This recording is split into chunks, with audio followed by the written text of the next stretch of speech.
Coucou, cette semaine j'aimerais t'encourager vivement à être pleinement toi dans ta multidimensionnalité. C'est-à-dire si tu as des perceptions psychiques, des clairsens bien ouverts, bien déployés, de vraiment t'appuyer sur ça pour vivre ta vie et pourquoi pas le partager avec les autres, de vraiment oser, c'est vraiment important. Première question pour toi, comment est-ce que tu vis les énergies 2023 et en plus maintenant avec la vague des énergies du printemps qui arrive, comment est-ce que tu te sens avec ça?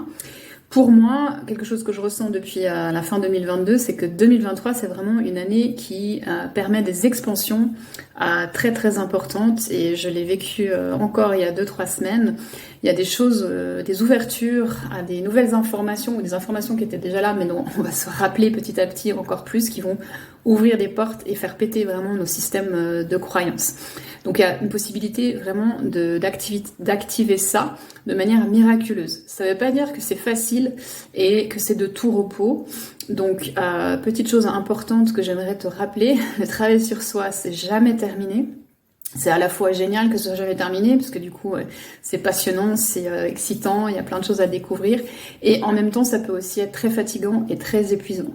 Donc n'hésite pas à t'arrêter, à faire des pauses et à intégrer entre les prises de conscience, de vraiment te reposer, t'accorder le droit aussi de plus faire ça pendant un moment, d'aller juste vivre, t'amuser, etc.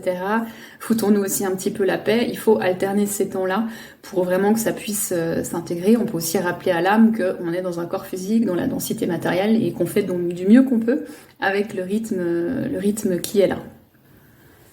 Donc de mon côté, j'ai eu vraiment une vague d'informations qui m'est parvenue, des révélations, des choses que j'avais déjà pressenties mais j'avais pas réussi à mettre des mots dessus, des choses que j'avais survolées, mais j'étais pas allée très loin dedans et là je suis vraiment pu expérimenter des choses incroyables qui sont venues donc me bousculer et remettre en question tout mon système de croyances, ce qui fait que j'ai revisité un peu tout ce que j'ai vécu et aussi ce que j'enseigne et donc il y a des choses qui vont changer sous peu.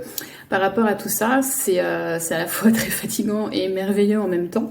Mais ce qui était intéressant dans ce processus, c'est de ça dont je vais te parler aujourd'hui. Je te parlerai dans une autre vidéo des informations qui me sont venues et je vais les exploiter, les enseigner bien sûr. Mais ce qui m'est venu ces 2 derniers jours, c'était un peu la peur d'aller de l'avant avec ça.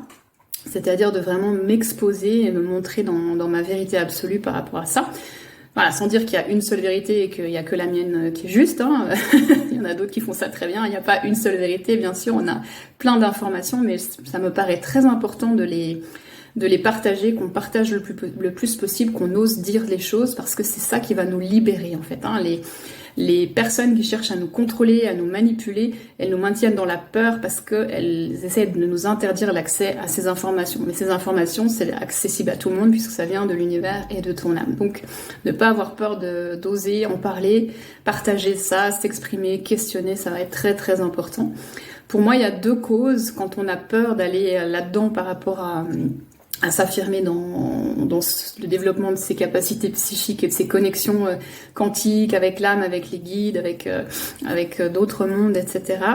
Il peut y avoir des vies passées où on a affirmé sa puissance et on s'est fait attaquer, torturer, zigouiller, donc il peut y avoir des empreintes là-dessus, ça peut être intéressant d'aller visiter ça. Et il va y avoir aussi des mémoires de ce monde, des conditionnements, des programmations, des choses comme ça. Donc on est dans des mondes encore, même si ça évolue maintenant, il a toujours fallu rentrer dans des boîtes, coller à des étiquettes. Donc moi j'ai fait ça très bien pendant des années. Le syndrome du caméléon, tu connais, quelqu'un qui se suradapte. Sauf que ça m'a rendu malade. L'idée c'était, il faut surtout pas que je dise que je vois des choses du monde invisible, sinon on va me prendre pour une folle, je vais me retrouver à l'asile. Et il y a beaucoup de personnes de ma génération qui sont dans ce cas, ma génération, donc je vais avoir bientôt 45 ans. Mais ça va aussi vers d'autres générations plus tard. Donc aujourd'hui on a la possibilité de transformer ça, de s'autoriser ça. On va ni finir à l'hôpital psychiatrique, ni être tué, donc allons-y, osons. Partageons, sublimons ces peurs. Donc voilà, si tu as envie, tu peux me partager en commentaire ou en message privé où t'en es avec l'intégration et l'expression de tes capacités psychiques, quantiques, etc. Tes liens avec le monde invisible et comment tu te sens avec ça et aller explorer ces 2 peut-être sources de blocage, donc les vies passées et les conditionnements de cette vie. Merci à toi, bonne semaine.